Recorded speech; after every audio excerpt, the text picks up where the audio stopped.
What a day. What a day. Day zero. Lots of fun stuff. It's fun to get back into the flow of it. Remember how this all works. And again, tough for yeah, zero. I'm just illustrating, just helping you out there. Day zero, just so you gotta remember all these issues. It's all day zero. It's not even started yet. Yeah, hasn't even started yet for us. You guys are just here for the dress rehearsal, Yeah, exactly.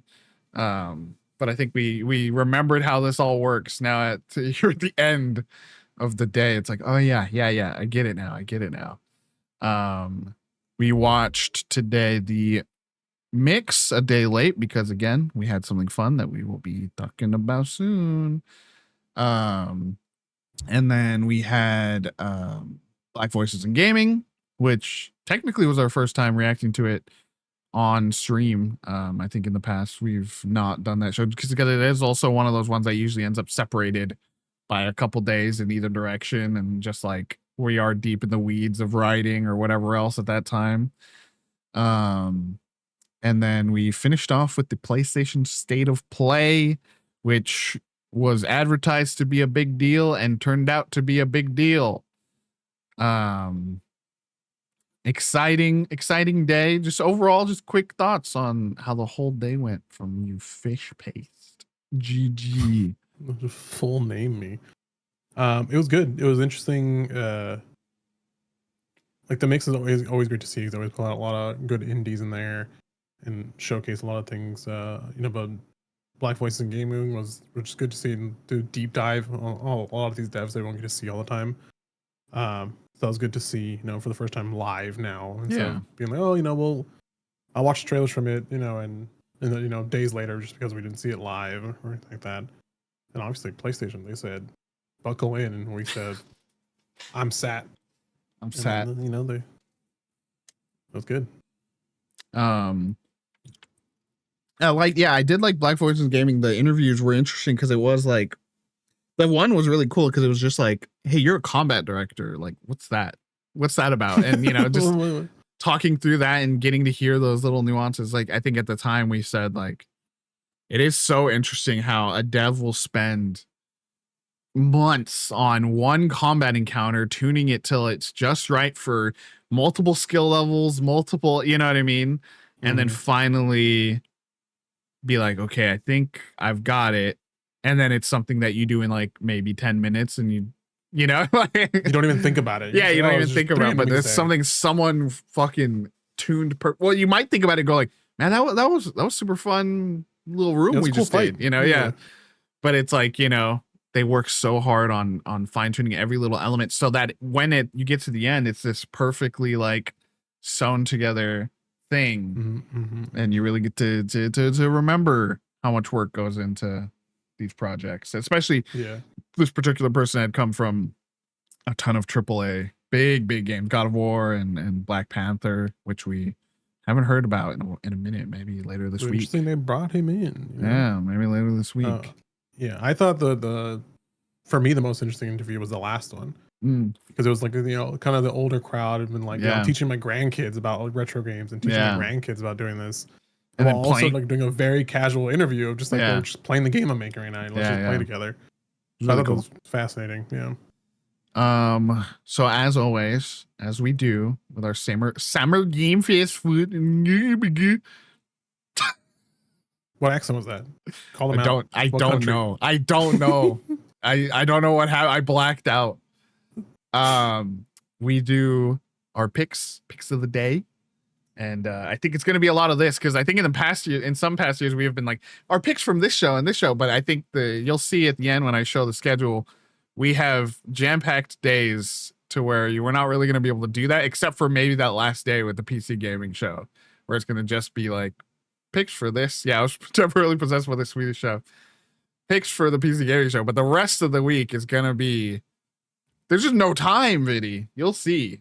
There's on day one, there's one chunk where we have a 30 minute break to briefly decompress after starting at like 9. So It's gonna be We'll quite. still hear what games we like, though. Yeah, that's. I mean, what just like today, I think we'll probably end up skipping through. Oh yeah, remember that one? Oh, and that one, and that one.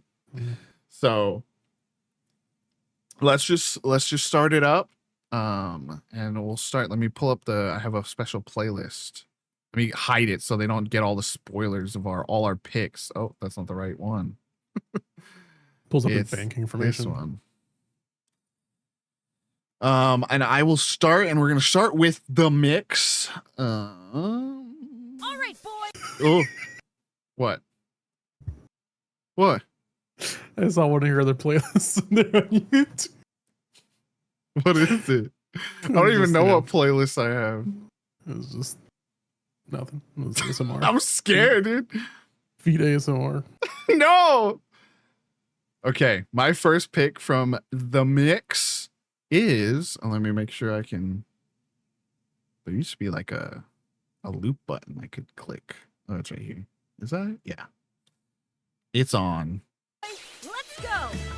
My first pick is Signy and Mino Against All Gods. This is coming to us from AN Productions, published by Armor Games. AN Productions is interesting. This is a person that used to go by the username Afro Ninja on Newgrounds and has made some Flash games and some mobile games. What's really cool about this, so first, out the gate, when I started, picking through the details to get you some cool information here, this is coming out. I was taking all the notes today, so maybe I just missed that, but it's coming out July 30th, like a month away. So that's exciting. But as you can see, like right away, this is, got that Paper Mario-like RPG system where it's, contextual mini games as you're going through these fights. Let me turn this down actually a little bit. You're going through these contextual mini games in the combat that, it's timing based, it's gesture based, whatever it might be. But what this is doing, because there's been so many indie Paper Mario likes of late, this has become more of a genre that's been experimented with by indies. It's innovating on top of that format through this, as you can see, combo system, where you're not only, just getting the special moves off, but you're like teaming up with, as you see, we have Signy, who's like kind of this warrior here in this town, and her trusty dog. We gotta love a dog. Mino, little Australian Shepherd right there. Yeah, a little Australian Shepherd. And the plot, which I didn't necessarily pick up on in the trailer, is really interesting too. There's this specific god who blows up this volcano, kind of sets the world into turmoil, and he's like, he's gotten testy. It did say at the end, coming July 30th, so I did just blank out. Yeah. Swedish Chef took over for a moment. But yeah, and so you're like kind of like trying to take back the land, so you're fighting against gods, just you and your dog, like that's such a fun little system or story narrative setup. But yeah, it's a really cool system where, yeah, you'll do things like you see in here, like Signy will launch the enemy up into the air with her staff, and then the next move can be Mino slamming the enemy back down for Signy to finish him off with a move once they get down to the ground. So it's like this, just again, chaining moves together in a really cool way. And then, yeah, it has a really pretty, cute, bright, colorful, 2D art style. It's really giving, a Saturday morning cartoon kind of energy. And yeah, I just think it's really fun. It has a demo. The demo's out, so you can go grab it and check it out. And then if you like it, it's out next month. That's always exciting with these. A lot of times we've, with the AAA stuff and from what we remember from E3, it's always like, that's coming out next year. That's coming out in 8 months, But so many of these indie showcases, as we always talk about, it's games that just haven't quite gotten the right spotlight, and you don't realize, oh, it's coming out. It's coming out tomorrow. It's out now. It's already been out.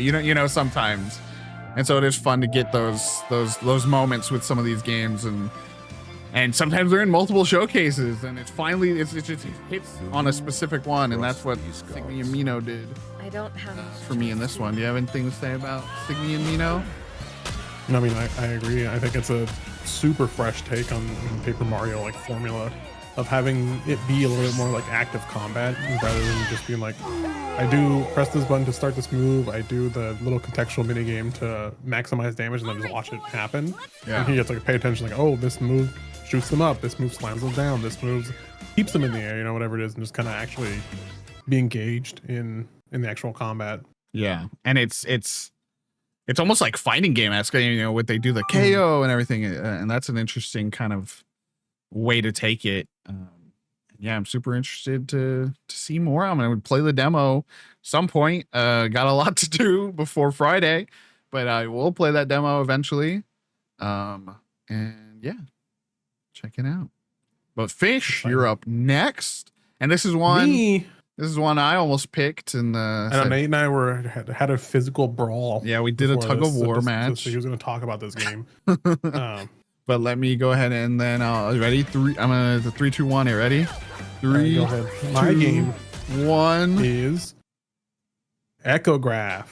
I don't know if you guys remember this. This is an isometric perspective survival horror, but the fun twist on this is that when you are in combat, you switch to a first-person camera, physically, like with a camera, to fight these ghosts. And this is, for me, the most fascinating thing about this is a solo dev doing everything. Whoa. They said from the 3D modeling to the animations to rigging to programming to gaming design to game design, everything. So that's really cool. That is from Pappy's Pipe Dream, aka he says on his own profile, like aka just Zach, me. Like as he has an indie studio. Yeah, it's just Zach. Things that stood out to me is that he described the game as a blend, if you like, RE1 remake, like specifically the RE1 remake, Fatal Frame 3 specifically, Signalis, and Silent Hill 2, which are all games high on my horror list. And this game is about Layla, the survivor of a night in her house or manor, where something took her entire family, and I'm assuming that doesn't say explicitly, but I'm assuming killed everyone. She was the sole survivor, and she left for many, many years, and she's back to find out what exactly happened through like environmental storytelling and notes and all that, your typical Resident Evil survival horror. And you can see you'll see somewhere here is a typical like map where you have to go to one place, so I need a key for this place, go to the other side of the map, solve a puzzle, get a key, which is Did you see that? Great. Yeah. The mini game where you had to like time it to get more damage. Yeah. What's funny you speak about the damage though is that the twist on this that the dev mentions is that it's not just like Fatal Frame where you keep them in focus for a while and that builds up your damage, or if you'll get a camera that you can shoot them from long range with the camera. Now the way you do the most damage here is you let them get as close as possible to you.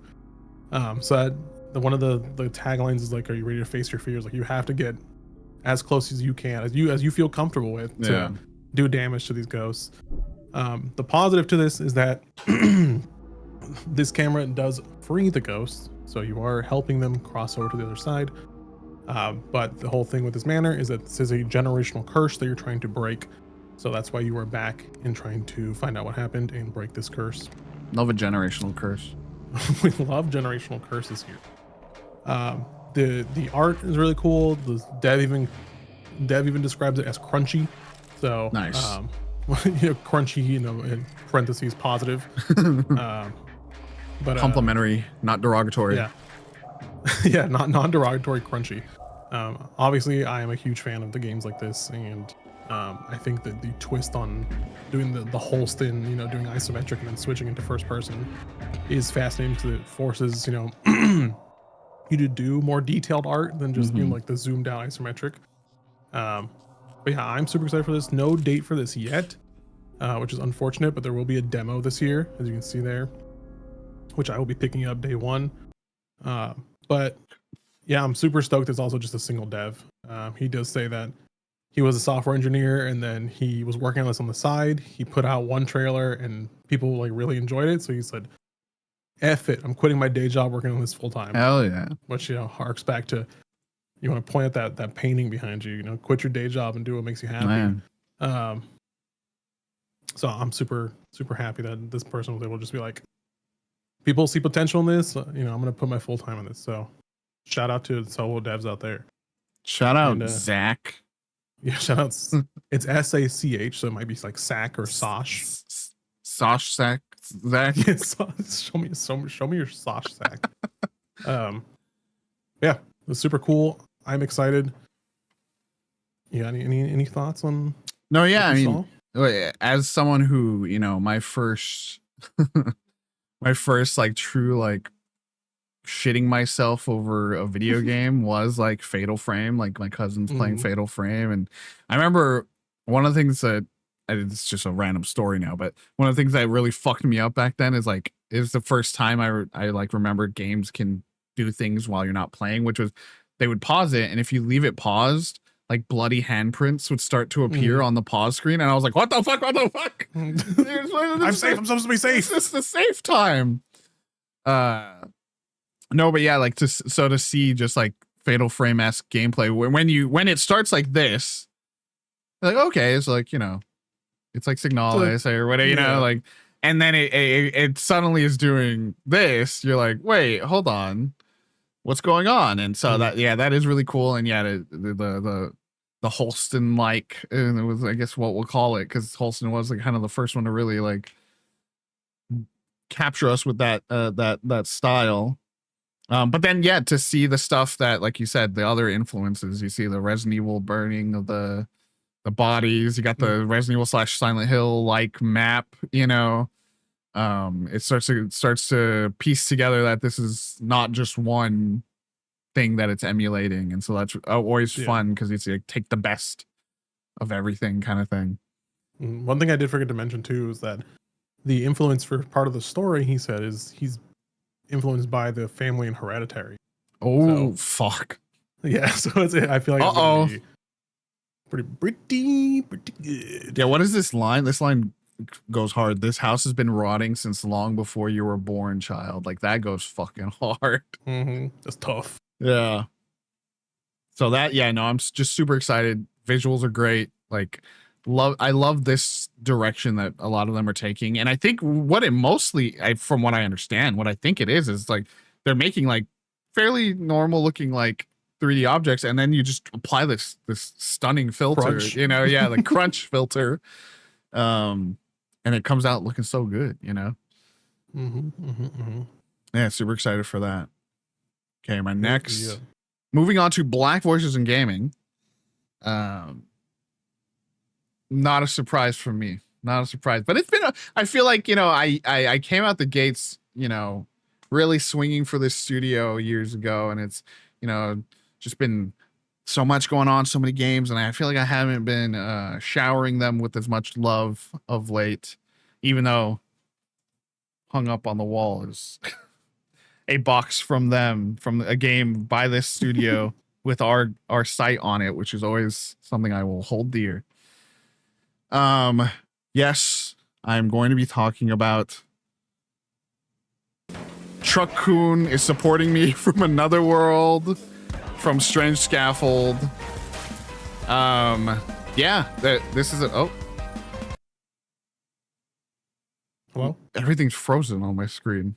I'm still good. Hello? Yeah, I see you. I see you moving, yeah. But in my browser window, you're not moving. Oh no. Chrome crashed. I know. I think it's just my browser. Truck-Kun. Ooh. Truck-Kun. Oh, we're good. Okay, Truck-Kun. Yeah, this is from Strange Scaffold, published by Frosty Pop. They've been kind of with Strange Scaffold here for a little bit now.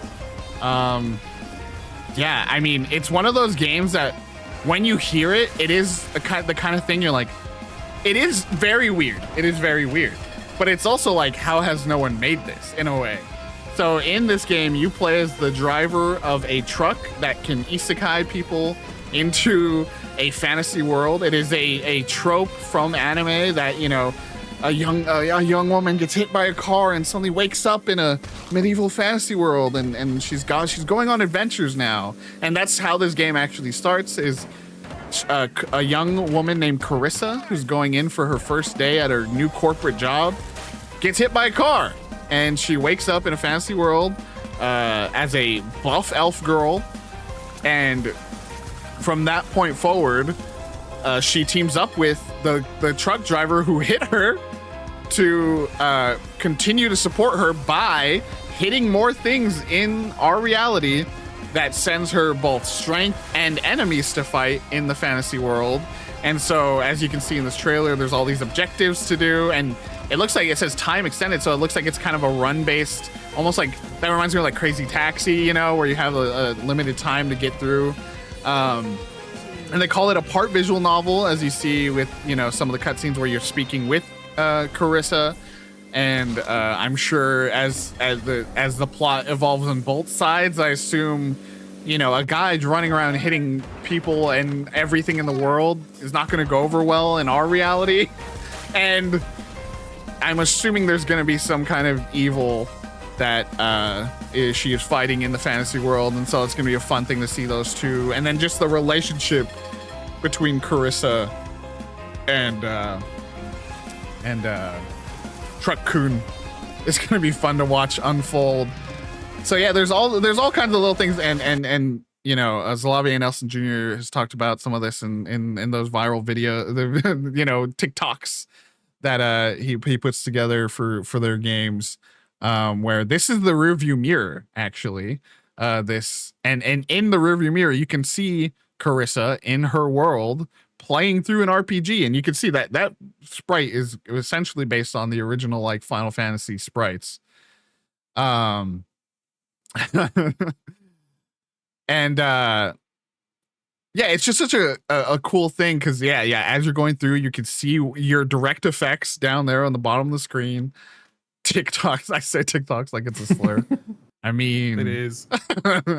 TikToks, parentheses negative. But yeah, it's like like I said, it's one of those things like, how has no one made a game where the isekai is driving into things and sending them into another world? Like it's such a video game, you know, like you hear that and it sounds like a video game. And it's such a video game. And it's the kind of thing that's strange. You know what it is people are too scared to make that kind of shit. Not Straight Scaffold, not Frosty Pop. And I just like Strange Scaffold's writing's always great. The gameplay hook, it's almost giving me like, you know, another game that I really loved that is primarily about driving is Promise Mascot Agency. Mm-hmm. And again, yeah, like the timed based stuff, you got all these different objectives you got to hit. Yeah, I'm just super excited. And again, same with the last. This is coming out July 29th. Don't have to wait long to get in here and start isekaiing a little bit of everyone, a little bit of everything. I'm curious how the things come in, because, you know, people, you understand that you're sending them through, they become something else on the other side. What if when you break through like a barrel, how does that manifest? It does in the trailer. I think you see like as they drive through a series of things, you see like these little swords pop up. So I guess it's like it manifests as like strengthening her weapons, I guess. Yeah, see there. You see it's like magic into her sword, I guess. Yeah, I'm super excited. Yeah. I mean, she's not of that world either, you know. It is that is a fun thing too. I remember when I first saw it, I thought it was that you just end up building this connection with the other world, and there's this warrior there that you just happen to be helping. But no, it's literally someone that also got isekai'd. So she's like, what the fuck? Get me out of here. Yeah, super excited. Yeah, July coming very soon. It's fun. Even this soundtrack's super fun if this is from the game. You have anything for Truck-Kun? I mean, yeah. Epoch kind of stole what I was going to say about it, but it's like that a weird brainchild of like Crazy Taxi and Katamari. Yeah. But Carmageddon. Carmageddon. And even with like what I find fun in these types of games is like the stuff like that, like the timed little, you know, goat sim challenges where you're like, go hit 30 beach chairs real quick. And you're like, all right, cool. And you just do that for the next 10 minutes, and then it progresses the overarching story, or what was her name? Carissa? What's her name? Yeah, Carissa. Man. Yeah, Carissa. Going along on her thing, and just the story is what I'm most intrigued by on like how this plays out in the long run. And like, what's going on here? Why is there just a giant naked man? Yeah, and you go through his hole. So what's that about? Big man, his big tunnel. Yeah, it's very, very fascinating. Strange scaffolding. Yeah, big shout out to them. I don't think they've put out anything that's missed. Yeah. So, yeah, it's very exciting. Cannot wait. Pumped. Can't wait to see Fern played on Fern's book club. It does, yeah, it does. It's a visual novel, so guess you got to play it, which always works out because I'll probably review it, then Fern will stream it. Can I get Fern like one of those like driving wheels? That would be so fun to play this with a driving wheel, dude. Oh, it seems like you can play first person. Maybe it's just for the trailer, but towards the end here, it's all first person. I'm telling you, man. I'll fund it. If Fern will play this with a driving wheel. Fundraising goal. Mm-hmm. All right, and then for you again, for me again, you keep fucking wrestling and winning and grabbing the the ones we both want to talk about. We just get oiled up every time. So Yeah. I just like the wrestling. Yeah, it's just a fun thing, and you just happen to win. Yeah, I don't all these games. I don't even know what these games are. I just like, oh, you chose that one. I want that one too. Oh, I guess we got to wrestle about it. Okay, ready? Yeah. On 3. My game choice is Black Sailors, the Bay of All Saints. This one stood out to me not only because the setting is cool. We all love pirates. We all love tactical strategy games. But they had an interview with a dev during this that stood out to me just because when I was thinking about it and processing all information, I was like, I really don't know anything about this time period in like history. Because they were talking about colonial Brazil in the 18th century. I'm like, I don't know anything about South America this time. Millions of Africans were torn from their homelands and shipped to the Bay of All Saints. And history remembers them as the victims, but this tells a different story of how formerly enslaved people were able to seize a ship, become pirates, and wage war against colonialists. So I thought it was super fascinating. I love the gameplay. It's tactical combat, tactical turn-based naval combat with inertia-based movement. So you can go like in the water. Where am I? Yeah. So timing, positioning, and planning ahead are everything in this. So you have to know like, oh, if they're gonna move this way, I need to move this way to position myself to be able to shoot them. Because as we all know, ships don't shoot forward; they usually shoot left and right. Port and starboard. As well as the navigation, we got the crew management, as you can see in some of these shots, where you are choosing people to be in different roles. Like you're gonna be, you're gonna be on the cannons, you're gonna be on the sails, and you're gonna be doing this. And I'm sure, they don't really talk about it too much in this, but I'm sure every single person has like a specialty that they excel at. That's kind of where you as a captain have to, place someone where they're best at, or maybe like, oh, I'm really good at maneuvering around ships, or I'm really good at going fast, and you have to choose those certain people to do what you want them to do on the ship. Part of the gameplay loop is raiding, liberating, and resisting the colonialism. So you will be plundering Portuguese caravels, intercepting slave ships, freeing captives. I don't know what these are, but supporting quilombos hidden among the islands. Each decision sparks your resistance and sparks new fronts and freedom. So you are like empowering the people around you and kind of getting new people on your ship to kind of join your resistance against all these bad people. Baddies. Yeah. And what's cool about the crew itself is that they all come from different places, obviously, because they kind of just picked up people as they were going and then shipped them off to everywhere else in the world. So you do have like a warrior from Dahomey, a blacksmith from Oyo, a hunter from Ife. They all have their own beliefs, skills, and they're all basically just having to unite together, even though they may not want to fight against the greater evil. So I thought it was super fascinating, just because not only am I interested in the gameplay, but I'm interested in the history and the story of this. So we do have a window of 2027. This is their first like strategy game. The devs, this is a small indie team, but they were mainly working on like Sudoku likes before this. Hell yeah. Which is great. You know, we all love Sudoku, but the art's really cool. I love the logo with the skull crossbones with the afro on it, because this is Afro-Brazilian culture. So I think that's very fascinating, and I'm excited to play this. Yeah, like you said, it was immediately compelling when it's the story setup of, you know, taking over the people on a slaving ship, taking it back, and then using it to liberate the region.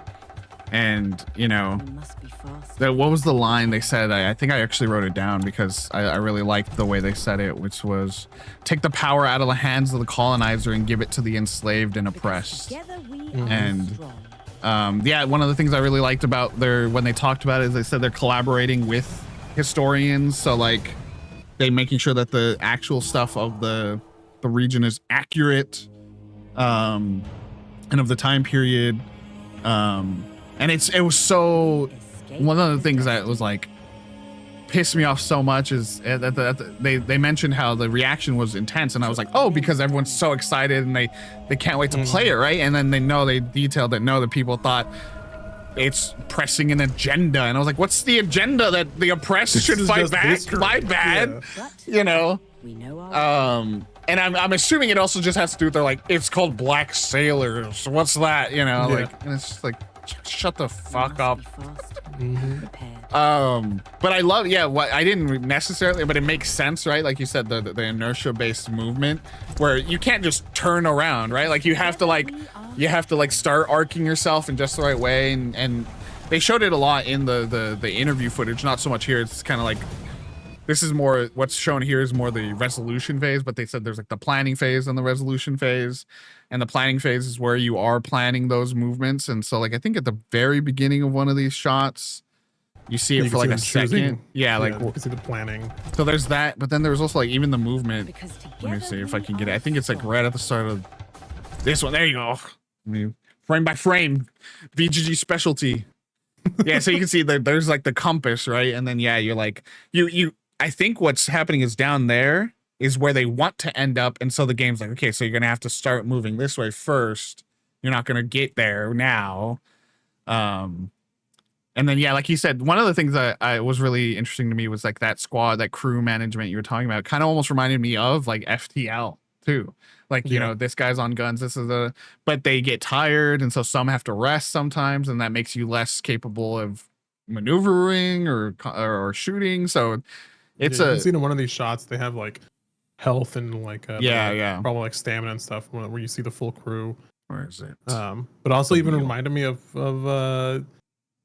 similar, like in a much lighthearted way, lighter thing is like Pirate Yakuza. You had people that were like, had this similar thing, and you can like choose. Like you can see like one of them's like repairing the ship, one of them's navigating. So it's very, very, very cool. Haters really think people without melanin were the ones on pirate ships for months on end. So exactly.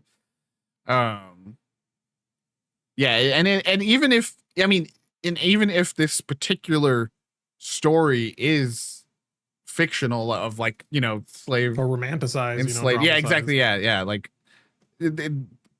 people of color were on pirate ships or whatever, you know, whatever it is. But like, I think it's sadly, it has nothing to do with actual accuracy. You know, that's the worst part. And no, people are just racist, man. Yeah, it's so sad. It's so sad, but the rest of us can eat well. And you know what this reminds me of, and it's a game that is out. I still have not been able to play because of how chaotic this industry is. It's relooted.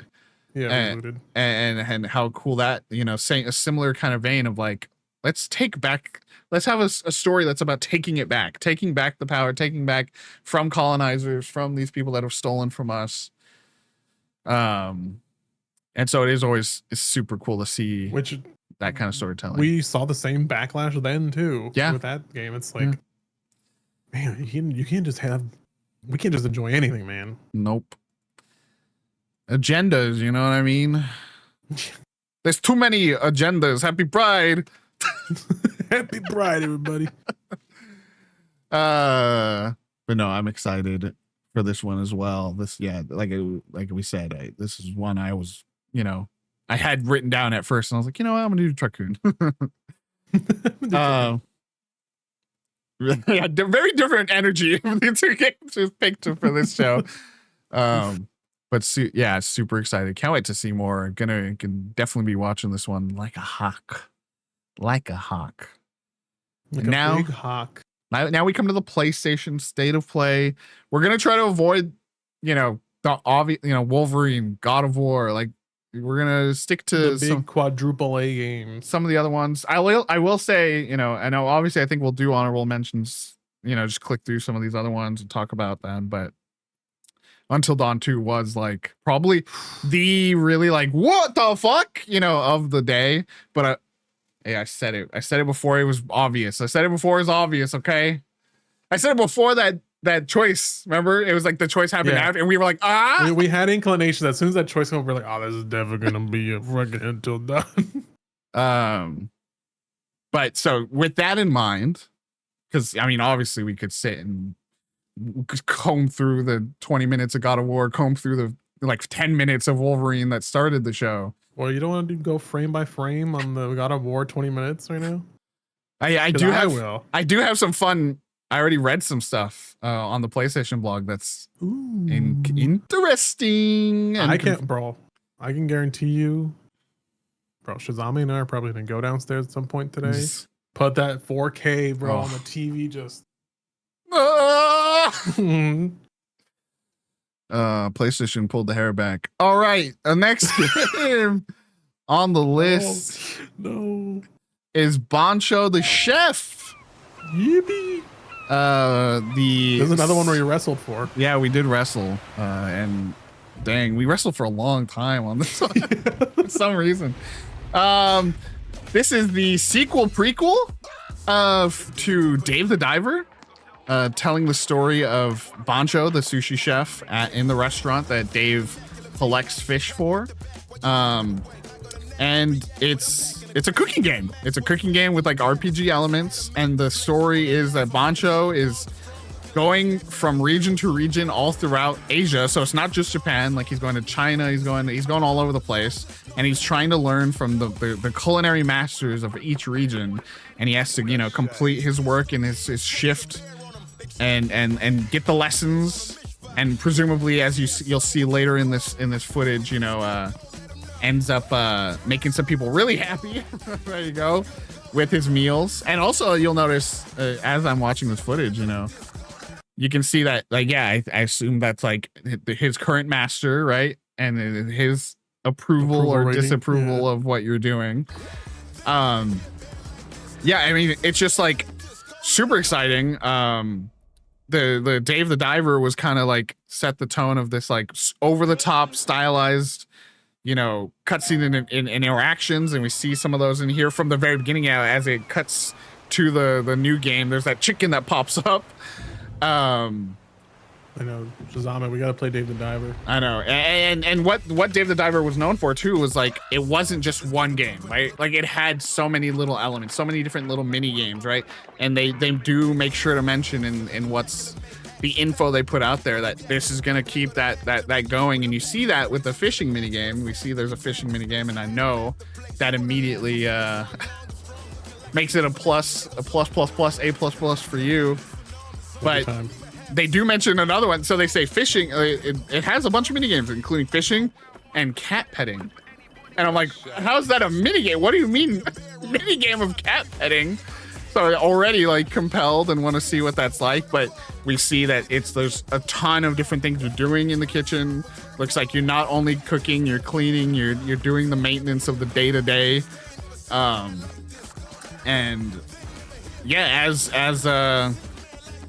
Shazame said, like, when's the last time we had a proper like Cooking Mama like game? There's been some indies that kind of have approached that, but then, you know, either go too much on the simulation or whatever. Like, this feels like it's like you're doing this element of the cooking. Did you do good enough in the minigame? Cool. This element of the, you know, like just like Cooking Mama. And again, yeah, like the high style rate, the just like the silliness of it, along with the pure gameplay, you know, like that's one of those things that I think Dave the Diver really pulled off. It's just like it's pure gameplay. Yeah, I don't know. I'm just super excited. You know, quote unquote controversy aside, with people going pixel art, that means indie, and you know, this indie will say indie adjacent studio.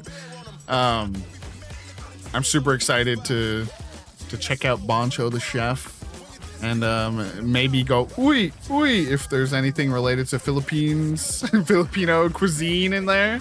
It says all throughout Asia, so yeah, super excited for it.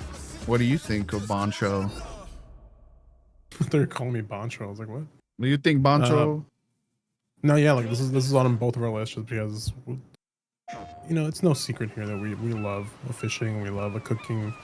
Yeah, I ended up relenting on this and giving it to you just because, like I told you, like I haven't finished Dave the Diver or anything like that, but like just how stylish this is, and just even just like breaking the stereotype of like this is only belongs, like making the sushi only belongs to Japanese, because well, you see it all the time with like, we have like Mexican sushi chefs and people are like, oh, it's not real because, you know, it's not made by Japanese person. Like, no, this is like common for these masters of sushi who like travel around the world and perfect their art. Mm-hmm. And being able to just experience it through a fun little cooking papa, you know, as Shazame is putting it, is gonna be, feels like it's gonna be super fun. I know Day of the Diver is gameplay. So I know that from start to finish is gonna be a fun experience. And being able to tell this story, I'm sure many people were playing Day of the Diver, like, oh, I wonder what the story with Bancho is. Like, I wonder how he got here. And then getting there is gonna be super fun. I love that gameplay element right there. Is like your approval rating with the sushi chef being like, are you doing well enough? And Fern will know this incredibly well, that like what this reminds me of now that I'm looking, because I'm seeing that you're doing each of the different steps, but then like for multiple orders, it seems like, you know, what it's giving is cook, serve, delicious. It's giving that same kind of like balancing and, okay, I gotta brush this, and then okay, I gotta cut this, and then, you know, like you're having to rush back and forth seemingly. And so that's, you know, if we're going cook, serve, delicious with it, and you can see that, yeah, they're all going down, and so you gotta like cut it. Is that okonomiyaki in the bottom okonomiyaki? Okay, I used to know how to say it, and now it's just that. And then yeah, I mean, similar to Cook Serve Delicious, there was times where you'd have to like take out the trash, or you'd have to whatever, you know. So it's got Cook Serve Delicious elements. Like that's the piece I was missing to explain why it was working so well for me. It's yeah, fucking what's that one anime called? Yeah, the food sex wars anime. Food wars, yeah, or it's because about to bust because he really liked your food. You gotta do your dishes. You gotta pour out tea. You know, it's just a fun, chaotic, I imagine, chaotic experience. That's what I'm gonna be feeling like when this game comes out. Is that grandma right there? This is us watching this footage. I am curious to see, you know, because obviously Japan's a big highlight here, but again, the thing says multiple regions throughout Asia, so I'm curious to see where exactly the journeys take us for Bancho. Let me see if I think they did actually say a few. So they say, as he travels across Japan, Korea, China, and other Asian regions. So Mongolia. Speaking of Mongolia, no. We're stick to not God of War. So yeah, Bancho the Chef. Can't wait. Excited. Bancho the Chef. And I'm very excited also about Oscar's pick, which is My pick. Go ahead. Go. Me? Yeah, do it. My pick from PlayStation was a game from Great Ape Games called The Lost Wild. I ended up not having to eat my shoe with this. Almost. Almost. Yeah, this is developed by Great Ape Games, published by Annapurna. Annapurna knows how to pick them. This is I love how they describe this, because we kind of got the vibe from the trailer, but they describe it as a cinematic evasion-based survival horror. So you're truly not meant to fight anything. You know, obviously these things are much smarter than us, much more agile, stronger. So you are trying to survive. This is a survival horror that truly means survive. It has a slow burn tension, they say, being hunted by intelligent dinosaurs as you use your wits and environment to kind of survive this area, this region. You play as Saskia. You're exploring a mysterious island where you're considered prey by the deadliest creatures of all time. Keep your head down, stay alert, and evade deadly predators. If all else fails, run or try to buy time using non-lethal tools, resulting in intense cat and mouse style gameplay. So this is not for the faint of heart of the I hate being chased people out there. So Shazami, this game is not for you, because I'm assuming most of the gameplay is going to be hiding or running away from something.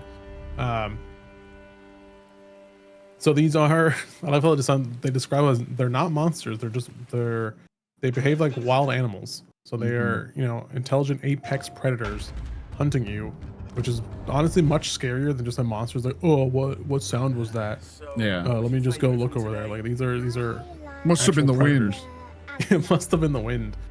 But there is a mystery to unravel on this island that is teeming with prehistoric creatures. So we have to find a way to survive while uncovering the mysteries of the island and her place within it. So seems like there's something personal tied to this island with her. And we are, as we can see here, yeah, it's similar to maybe we used to come here, our dad worked here or something, and then we left and come back to unravel what's going on. But it looked super fascinating. I love the idea. We need more. I think we talked about during this trailer, is like we need more games like this that aren't tied to a big IP or anything like that. We need more fresh ideas, and this seems like it's, you can't ignore the fact that it's like, oh, it's like Jurassic Park. Yeah. But it is something unique because it seems like they're less Dino Crisis-y with like, oh, just kill them, just shoot this prehistoric animal that is much smarter than you. But instead it's like, I just need to live. Like, I'm not here to mess with nature. Obviously it is coming out 2027, and it looked super cool. There wasn't much information beyond this, but release date 2027. I think it's their first game too, Great Ape Games. Probably some former AAA guys coming together. Yeah, when we first saw it, the reason I was also thinking it was Dino Crisis is because like this engine, I was like, it kind of looks like RE engine, like it kind of has that level of fidelity. I am compelled. So yeah, as you were talking about the story, that's why I was like, oh wait, yeah, it's like, because at first I was like, is it the same kid from the beginning? But like they're so much younger, but clearly, yeah, like they just left the park or whatever it is. And then he gets in a car accident and dies, presumably, and she doesn't come back there for a long time. Then it's probably a thing of, okay, I want to know more about my dad, and he worked here or just took. I have to imagine he must have worked there then, if you're going back years down the line or something. My pie in the sky like theory is that maybe he was murdered there. So you think that's why she wants to go to the island, and like, what happened? Why was he targeted? Yeah. What was he working on? But that'd be interesting if it's just not her. That's like her little sister. Oh yeah, it could be. And she also died there, or something. It's like a fake out. You think it's just. Who's Daisuke? Who's Daisuke? Yeah, I'm looking at the PlayStation blog, and they say something about like it's that storytelling is meant to be discovered rather than force fed, and that's really nice too. 'Cause sometimes some of these AAA games can feel like you're just on the roller coaster, like okay, which is fine for some. Take me to the next thing. It's a fine thing, but like you do love to have that feeling of discovery Oh no. One of the things I see in the PlayStation blog is my experience working on Alien Isolation. There it is. Uh-oh. No wonder they mentioned multiple times in this that these are intelligent creatures. Yeah. Because that's what Alien Isolation was an intelligent extraterrestrial. Uh-oh.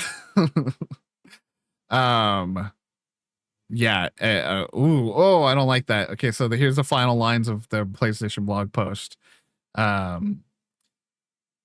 Ultimately, The Lost Wild is about placing players into a world that feels grounded, real, indifferent, and alive, and then asking them to navigate it not as a hero, but as something far more fragile and relatable. If I were there, what would I do? In doing so, we hope to create a kind of fear that feels different, not just the fear of being chased or attacked, but the deeper unease of realizing you are no longer in control. You are being watched, tracked, and understood by something that doesn't hate you, but doesn't need to. We believe that in the space between fear and understanding, something truly memorable can emerge. That's a great few sentences. And that's captivating right there. Yeah, exactly. Oh, okay. And bars. yeah, bars. I am super excited about this. Yeah, and is it like a Jurassic Park like thing? We don't even know, like I get the intro. The intro seems to imply that, right? With what was your favorite thing? And she's playing with the dinosaur toys. Like it was like something to go see in some capacity, but obviously things have gone wrong. And this sequence right here was so cool. Yeah. Like coming out of the cave. And then here it comes. Oh god. So big. And I mean, we see in the very beginning that there's shots with Mr. Rex, and so that'll be. I forgot to. I didn't rewatch the trailer again. I'd love to see if they actually did like proper T-Rex sounds. Oh, let's see. Because I think he does. Does he vocalize here in the start? Because fun fact, T-Rexes don't sound like they do in the movies. Yeah. Let's see. Or does he just stalk? Yeah. I think it's just like stalking or hunting. Yeah. Which is also, I feel like, look, it is kind of different from what you know of them, right? So look, he's low on his haunches and like kind of just stalking forward. Also, not a T-Rex. Got him. Well, I don't know. Yeah, says the teacher, bro. Come on now.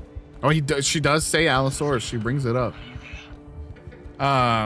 And yeah, I mean, this is the first time we're gonna have an experience like this that represents the dinos with the feathers and stuff. Like I think the recent Jurassic Parks have tried to, oh, actually they look like that. Sorry, like they're not all lizards. Yeah, and so that's really fun too. Yeah, cannot wait for this. Ugh, go away. That's the whole game. Yeah, you got it, dude. Go away. Now knowing the Alien Isolation, former Alien Isolation devs. Uh-oh. Give me the spiciest chicken. That's what I'm saying, bro. But that's our picks for day 0.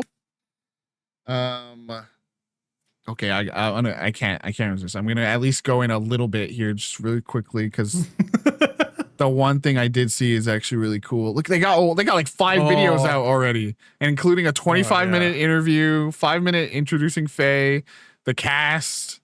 There's probably you get to see who else everyone else is. Okay, Perlina Lau is the name of or voice of Rue.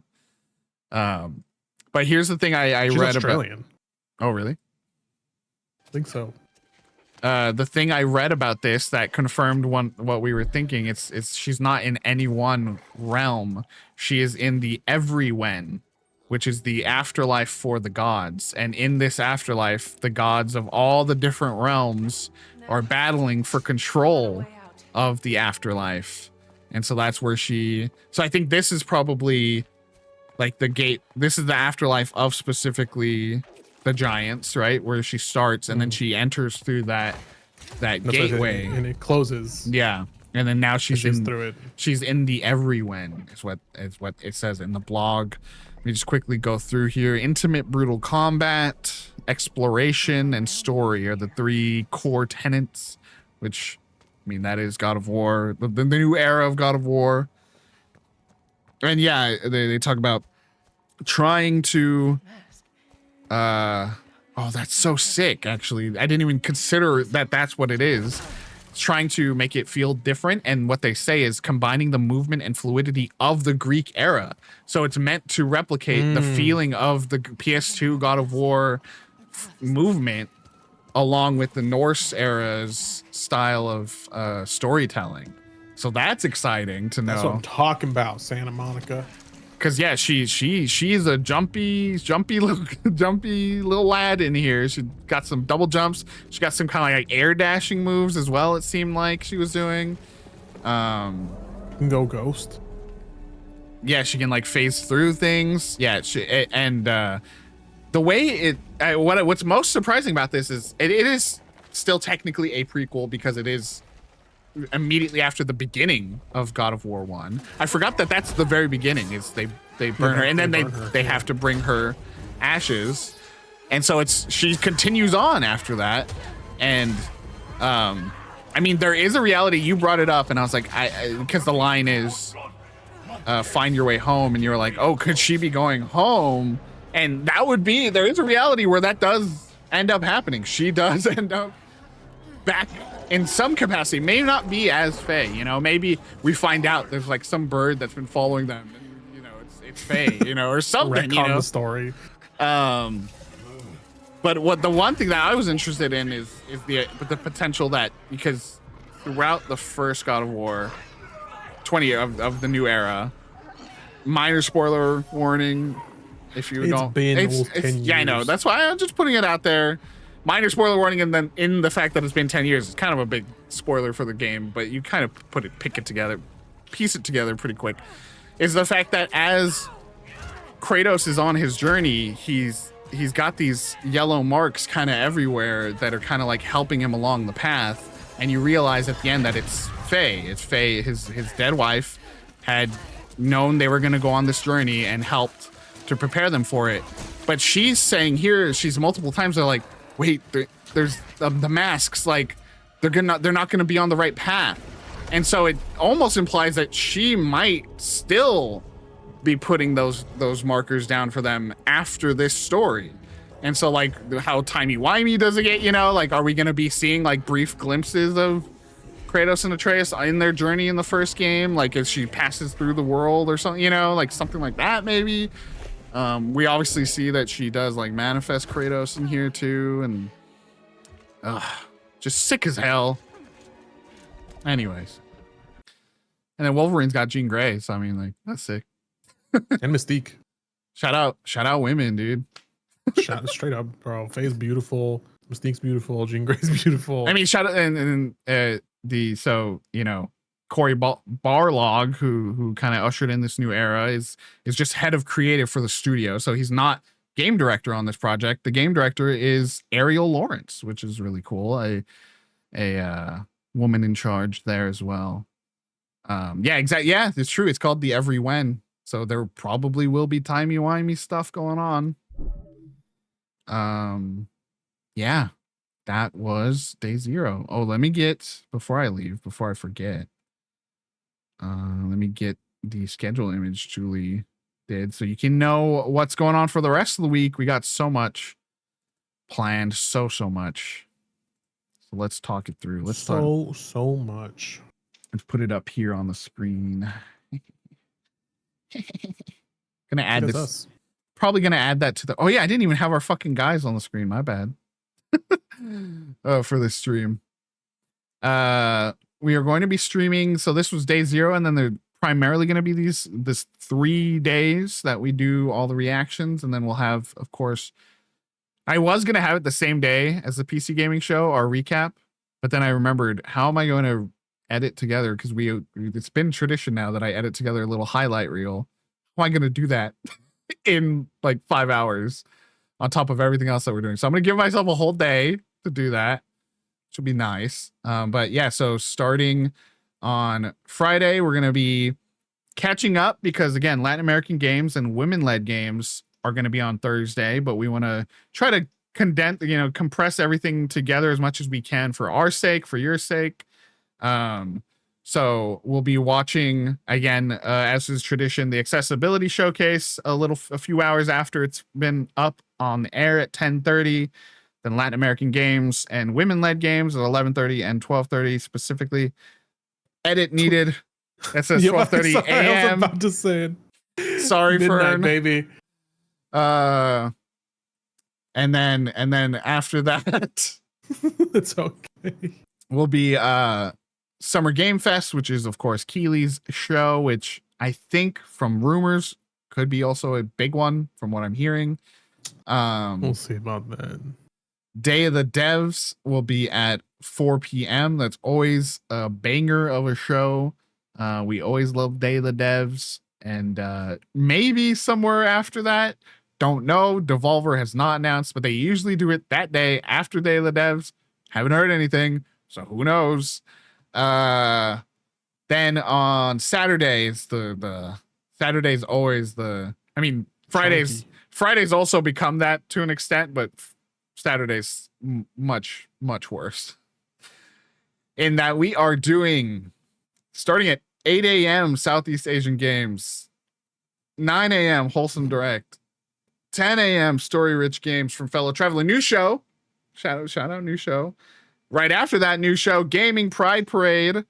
Then the Future Games show, which it airs at the same time as the Gaming Pride Parade, but it's Pride Month. We decided Pride Showcase gets the priority. So after that, we will watch the Future Game show. And then at 3 p.m. to round up the day is the Australia-New Zealand showcase, the Frosty Games Fest at 3 p.m. Then the next day, we will do the PC gaming show and, cherry-picked highlights out of the Xbox showcase, because we are still saying, fuck you, Xbox, and Microsoft, ultimately. Mainly, really. I don't think that necessarily anything in the Xbox brand is doing anything. Anyways, Microsoft is supporting the genocide over in of Palestinian lives, so fuck them. And we're just gonna spotlight the games that are not financially supporting that company this time. And then at the end of all of it, we will do our big wrap up and recap and pick our pick game of the show for the whole week, and that'll be that. And we will be exhausted. And we do get a break for once, though, because normally after that is straight into Steam Next Fest. There is a 1 week break.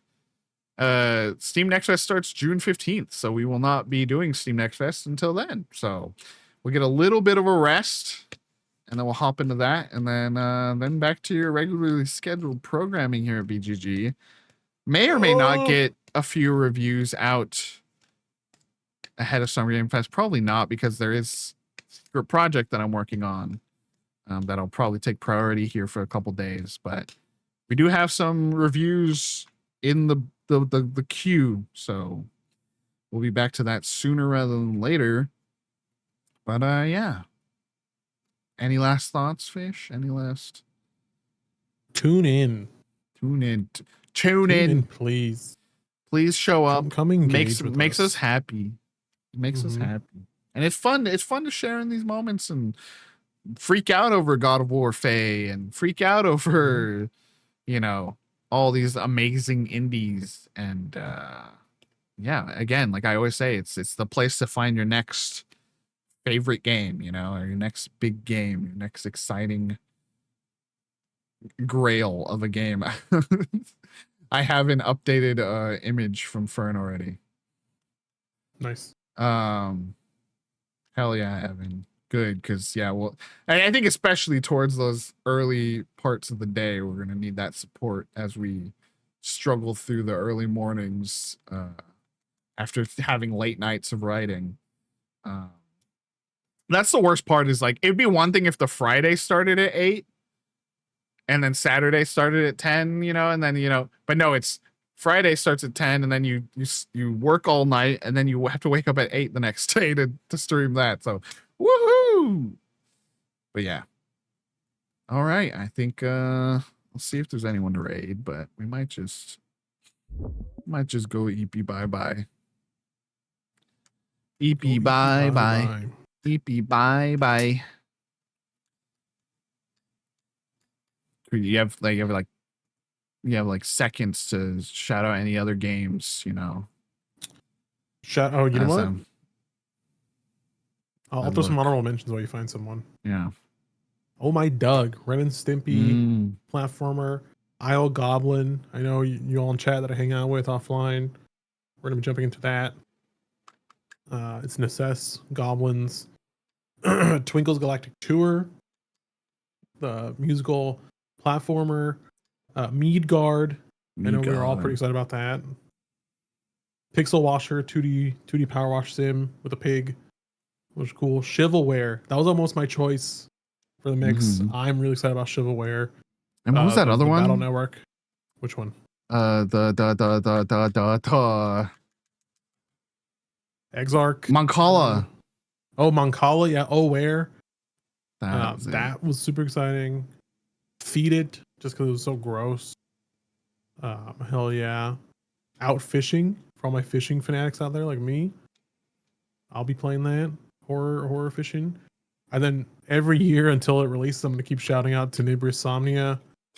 the point and click pixel blending with FMV horror cutscenes, which is exciting. Dioxide, the like cell shaded stylized horror first person shooter. Ball game, me and Nate. Golf adventure game. Yeah, golf adventure game. Dungeon Lurker, which I did confirm. I know we were talking about during the showcase. They were like, oh, I wonder if there's like an overarching story of like connected to the game. Because there's like a whole talk about, you know, oh, you're a good friend to my son and he's died now, but you can have all the games and stuff. They do confirm there's a kind of overarching story outside of the game that you're discovering. So that's cool. I'll keep shouting that out every year. Motherfucker, I'm ill. Every year it gets grosser and grosser, and I'm here for it. Echograph again. I'm ready. All right, you don't have to vamp. I was just feeling. I was gonna say, you know, if you want to keep going, but I'm just saying. Until Dawn. Until Dawn, dude. That was a crazy pull. Because I was sitting, I was like, okay, it's got like it's got what it was it's got celebrities, and it was that they had this character that they were like kind of skeptical of. I know that's how banger there of a were day 60 plus games at Heaven. I named 14 of them.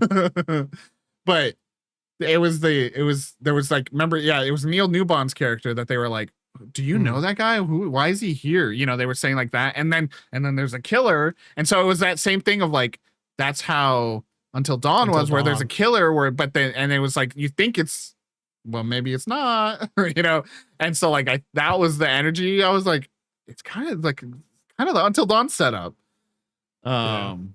and how the cuts are playing out. We mentioned we were like Dark Pictures. Like, is this Dark Pictures? Yeah, and then I was like, no, I don't think so. But it is interesting that you said you beat Directive 8020, and you said the next one's about paranormal hunters, and that's what these guys are. They're ghost hunters. Yeah. So it is weird that they're, unless is Until Dawn 2 not the same team? I don't know. No, because it didn't say Supermassive, but it seemed much. The teaser was much different vibe than that.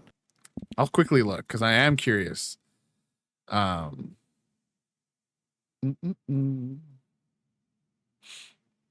If it is, no, yeah, it is a different studio. It's Fire Sprite Games. Because yeah, I think Until Dawn is like IP of PlayStation, like they own that. So it is interesting. This is the team. Oh, okay. This is former Wipeout people, former, like, so it's like Liverpool. It's the British side of PlayStation's first party team. I can't wait for the jet ski part in Until Dawn 2. Whoa, it's just like fully like a really intense. Yeah, the for PlayStation they've made the Playroom, a Sackboy game, and not the big one, but looks like a mobile game actually, and then the Horizon VR game that actually did look really sick. And now here they are making Until Dawn 2, so that's really cool. All right, we'll get you out of here. We're gonna go ahead and raid.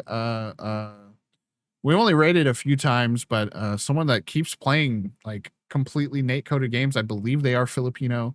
Their name is Joe Tato Chip, and they were streaming Wanderstop for a long time. And guess what they're streaming this time? And I know Fish is gonna probably just say hi and leave because they are playing Forbidden Solitaire, which is I was gonna call it out, bro. I was gonna guess Forbidden Solitaire. oh my bad.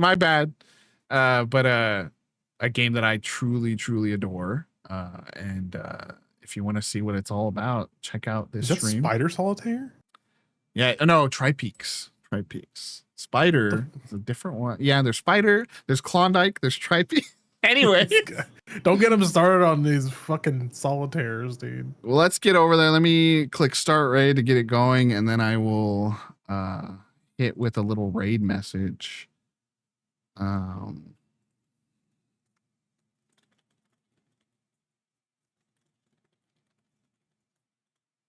Then another Natoid dance. But thank you guys so much for hanging out with us today. It was a fun time. We worked through those technical issues at the start. Here's your raid message. And we'll see you soon. Can't have too many Natoid dances. No.